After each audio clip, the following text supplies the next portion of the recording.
Well, Dr. Sasa is Myanmar's former special envoy to the UN and a member of its national unity government, which is formed in exile. He joins us now on Skype. Thank you very much for your time.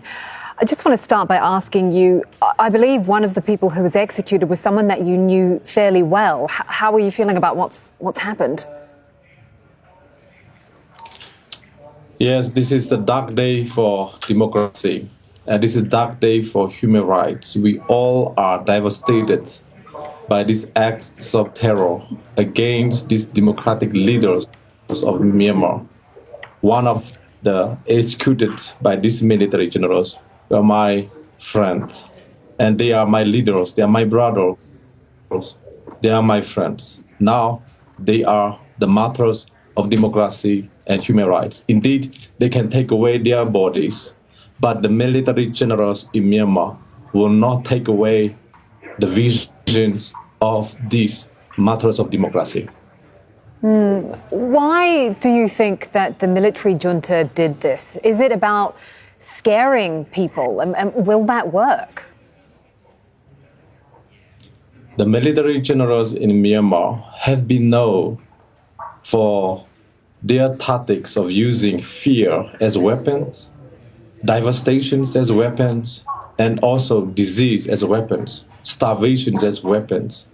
And so they are using the same tactic again and again for the last 60 years. So this is not surprising. It's not something new. But this kind of executions has never been there the last 3-4 decades in Myanmar. So this is the first time we saw these kind of executions happen again. You believe that the military cannot win. I mean, even in the face of having lost people that you were close to personally, what beacons of hope do you see right now in the face of increasing violence from the junta? Well, it is, the light will defeat the darknesses. The same. These authoritarianism, dictatorships, and these genocidal military generals will be defeated by freedom and justice and righteousness and democracy. So in the end, justice will prevail. We will bring these military generals in Myanmar into justice. All these perpetrators one day will be brought to justice. How do you see that happening? I mean, there was a 5-point consensus that was reached with ASEAN. Even before these executions, it was already seen as being a failure. So what is the way out of this? It is a turning point for ASEAN. These executions of democracy, these executions of freedom, these executions of human rights on the face of ASEAN, on the face of UN Security Council, on the face of UN member of states, this must devastate all over the world. In fact, it's a turning point for ASEAN, a turning point for UN Security Council.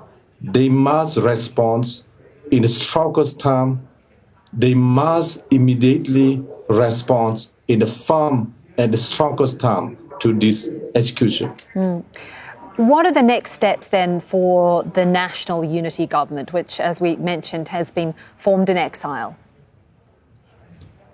We will not bow down in front of this kind of military generals tactic. In fact, these same military generals in Myanmar who have executed these 4 democratic leaders in Myanmar are guilty of crime against humanity, against the Rohingya Muslim brothers and sisters in the World Court of International Court of Justice, ICJ, just a few days ago.